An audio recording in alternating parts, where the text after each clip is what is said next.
Vinicius junior. পেলে নেইমারের দেশের এই 22 বছরের ছেলেটা পায়ে বল পেলেই বিপক্ষের ঘাম ছুটিয়ে দেয়।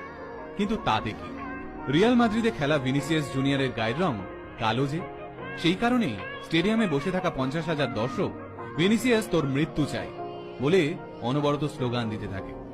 কখনো আবার তাকে বাঁদর বলে ডেকে ওঠে হাজার হাজার দর্শক। আবার অনেকে এক ধাপ এগিয়ে ভিনিসিয়াসের দিকে ছুঁড়ে দেয় কলা।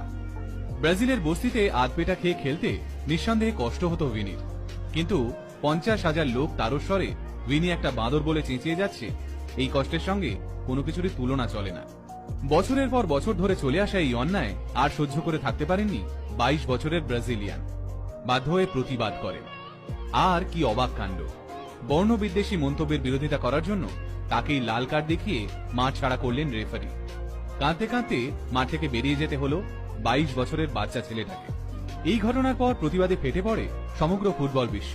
ভিনিসিয়াসকে সমর্থন জানিয়ে এগিয়ে আসেন নেইমার, এমবাপে, ক্যাসামিরো, এমনকি রিয়াল মাদ্রিদের চিরপ্রতিদ্বন্দ্বী বার্সেলোনায় খেলা